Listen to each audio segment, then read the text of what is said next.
سبيل الدموع سبيل مريح تنهد يا صاحي كي تستريح. بسم الله الرحمن الرحيم. وعن عائشة رضي الله عنها قالت كان رسول الله صلى الله عليه وسلم إذا اغتسل من الجنابة يبدأ فيغسل يديه ثم يفرغ بيمينه على شماله فيغسل فرجه ثم يتوضأ ثم يأخذ الماء فيدخل أصابعه في أصول الشعر ثم حفن على رأسه 3 حفنات ثم أفاض على رأسه على سائر جسده ثم غسل رجليه. متفق عليه. واللفظ لمسلم ولهما في حديث ميمونة رضي الله عنها ثم أفرغ على فرجه وغسله بشماله ثم ضرب بها الأرض. وفي رواية فمسحها بالتراب. وفي آخره ثم أتيت بالمنديل فرده. وفيه وجعل ينفض الماء بيده.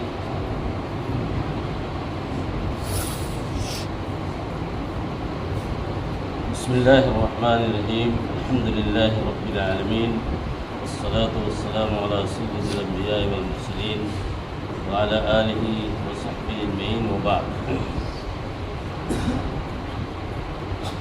عائشہ رضی اللہ تعالی عنہ ام المؤمنین بیان فرماتی ہیں کہ رسول اللہ صلی اللہ علیہ وسلم جب غسل جنابت کرتے تھے، یعنی غسل جنابت کا جب ارادہ کرتے تھے تو سب سے پہلے اپنے دونوں ہاتھوں کو دھلتے، پھر اس کے بعد داہنے ہاتھ سے پانی بائیں ہاتھ پہ اڈیل کر کے اپنی شرمگاہ کو دھلتے، پھر اس کے بعد وضو فرماتے اور وضو سے فارغ ہونے کے بعد ہاتھ میں تھوڑا سا پانی لے کر اس کو سر کے بال کے جڑوں میں داخل کر کے انگلیوں سے اس کو بھگوتے تھے اور پھر اس کے بعد پورے سر کے اوپر 3 چلو پانی ڈالتے تھے اور آخر میں پھر پورے جسم پہ یا جسم کے بقیہ حصوں پہ پانی اڈیلتے تھے اور اخیر میں پھر پاؤں دھلتے تھے۔ یہ حدیث جو بھی آپ نے سنی ہے یہ بخاری اور مسلم کی حدیث ہے اور اس حدیث میں غسل جنابت کا مکمل طریقہ بیان کیا گیا ہے۔ قبل اس کے کہ ہم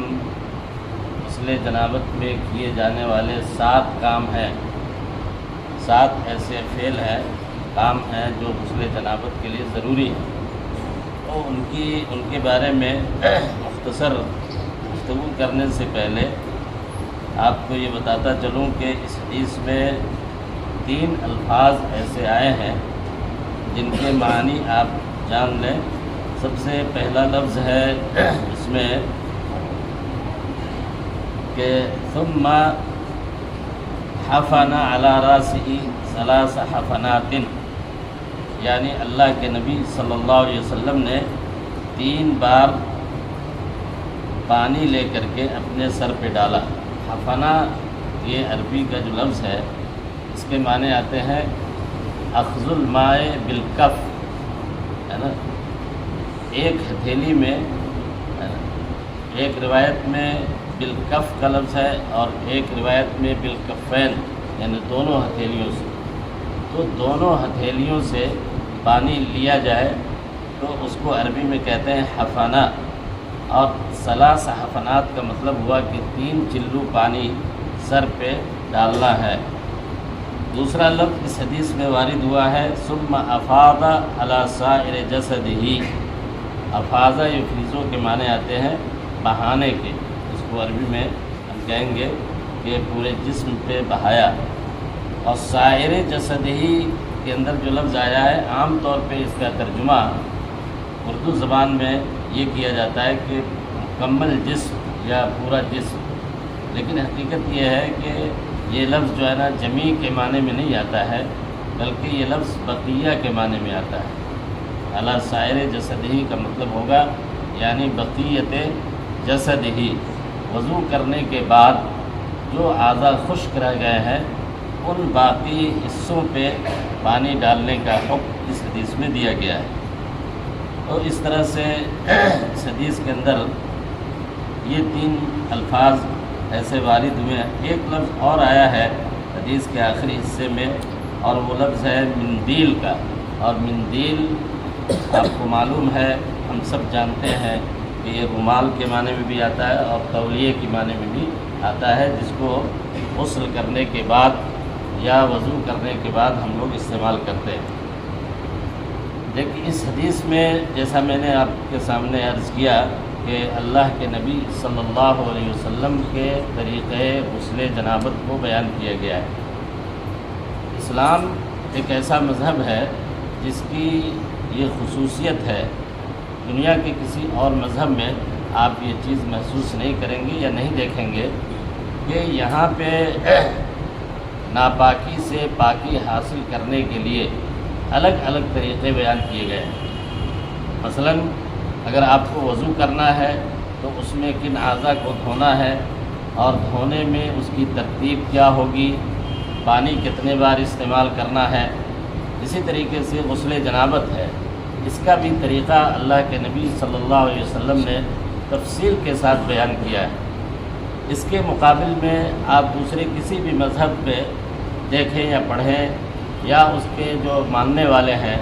ان سے آپ معلوم کریں تو آپ کو پتہ چلے گا کہ وہاں کوئی ایسی تفصیل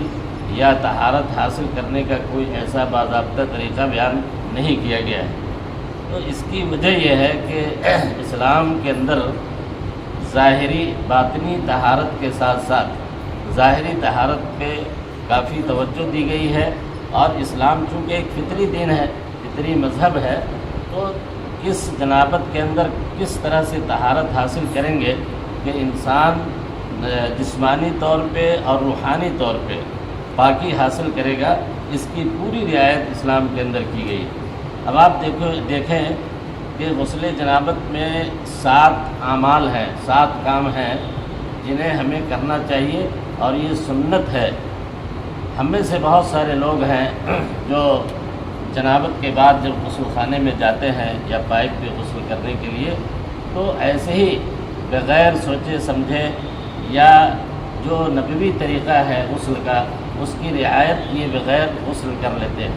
اس میں کوئی شبہ نہیں کہ جنابت ختم ہو جاتی ہے، طہارت اس سے بھی حاصل ہو جائے گی، لیکن آپ اس بات پہ غور کریں کہ اگر آپ نے یہی طہارت یہی غسل اگر آپ نے سنت کے مطابق کیا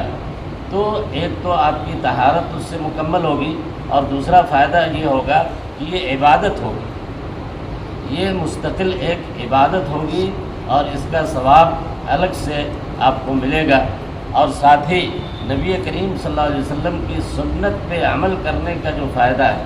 اور اس کا جو ثواب ہے وہ بھی اس میں آپ شامل کر لیں۔ تو اس طریقے سے ہم طلباء یا دوسرے تمام لوگ اس بات کا خیال رکھیں کہ جب ہم طہارت حاصل کریں تو اس ترتیب کو اور ان چیزوں کو کی رعایت کریں جو اس حدیث میں بیان کی گئی۔ پہلی چیز، آپ جب غسل طہارت کے لیے جائیں تو اللہ کے نبی صلی اللہ علیہ وسلم نے بتایا کہ سب سے پہلے آپ دونوں ہاتھوں کا مطلب یہاں کلائی تک، دونوں ہاتھوں کو کلائی تک آپ کو پہلے پانی سے دھلنا ہے۔ اس کو دھلنے کے لیے 3 مرتبہ کی قید نہیں ہے، حدیث میں مطلق آیا ہے کہ دونوں ہاتھوں کو دونوں کلائیوں تک دھل لینا ہے، صاف کر لینا ہے۔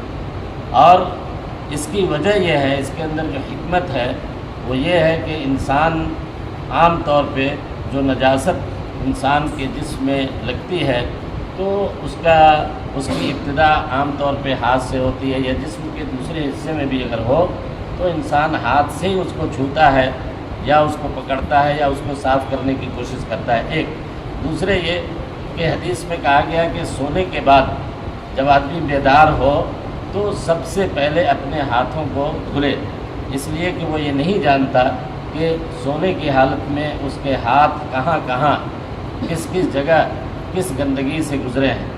تو اگر آدمی جنابت کی حالت میں خاص طور پہ رات کے اندر وہ جنبی ہوا ہے، صبح میں بیدار ہو رہا ہے، تو یہ بہت ضروری ہے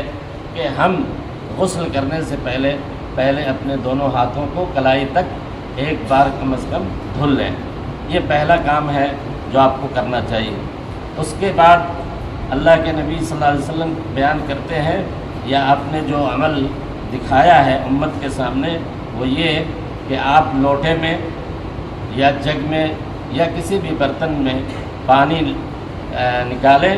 اور اس برتن کو داہنے ہاتھ سے پکڑیں اور اس سے پانی جب گرائیں تو بائیں ہاتھ پہ پانی گرائیں تاکہ اس پانی کو لے کر کے آپ اپنی شرمگاہ کو دھلیں۔ یہ دوسرا کام ہے جو جنابت میں غسل جنابت میں ہونا چاہیے۔ یا تو آپ ڈائریکٹ پانی شرمگاہ کے اوپر ڈال کر کے بائیں ہاتھ سے اس کو دھل سکتے ہیں یا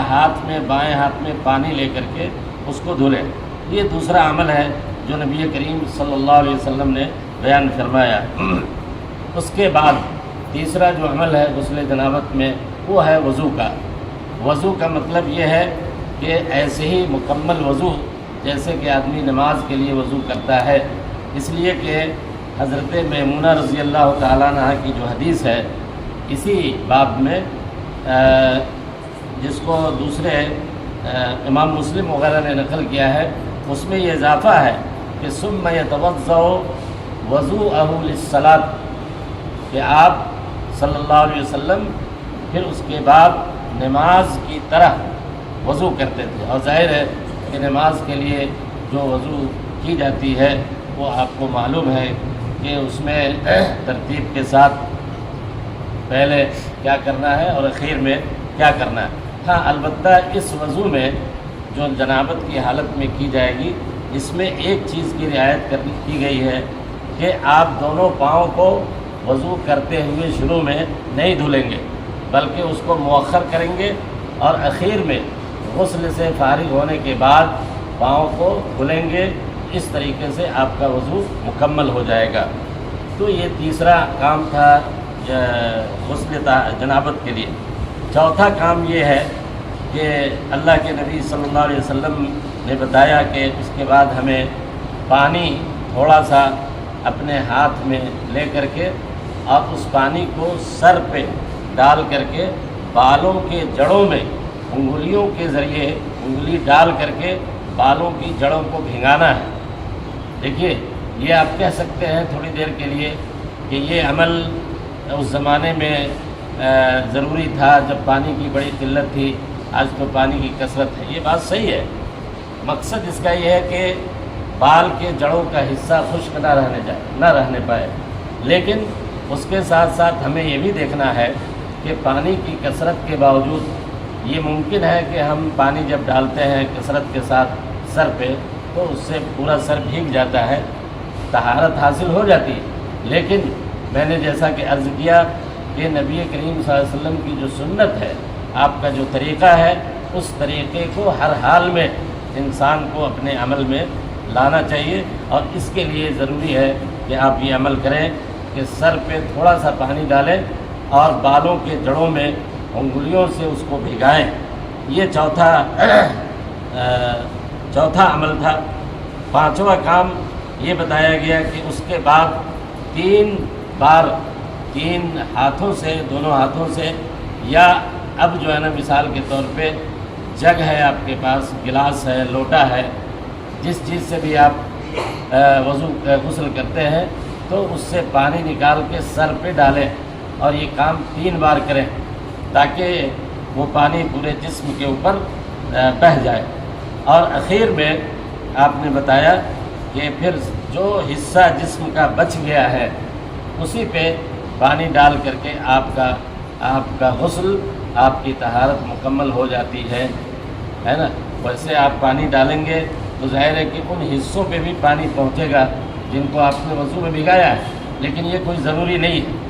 مثال کے طور پہ ایک شخص نے وضو کے اندر ہاتھ دھل لیا ہے، دونوں ہاتھ ہے نا، اور چہرہ دھل لیا ہے، اور اس کے بعد اس عمل کے بعد اگر وہ پانی صرف اپنے پیٹھ اور پیٹ کے اوپر ڈال لیتا ہے گردن سے لے کر کے تاکہ اس کے جسم کا بقیہ حصہ بھیگ جائے تو اس سے بھی غسل جنابت مکمل ہو جائے گی، یعنی جسم کا حصہ خشک نہیں رہے گا۔ تو تمام کو بھگانا ضروری نہیں ہے، لیکن اگر بطور احتیاط اخیر میں ان اعضاء پہ بھی آپ پانی ڈالتے ہیں جس کو آپ وضو میں بھگا چکے ہیں تو اس میں کوئی حرج نہیں۔ اور آخری عمل، 7واں عمل جو اس حدیث میں بتایا گیا کہ ثم غسل رجلیہ، اللہ کے نبی صلی اللہ علیہ وسلم نے دونوں پاؤں کو سب سے اخیر میں دھلا ہے۔ یہ حدیث کے اندر غسل جنابت کا طریقہ بتایا گیا۔ عزیز طلبہ، آپ دیکھ رہے ہیں کہ اس حدیث کے اندر اللہ کے نبی صلی اللہ علیہ وسلم کے اس فعل کو، جنابت کے طریقے کو، غسل جنابت کے اس طریقے کو ہمارے لیے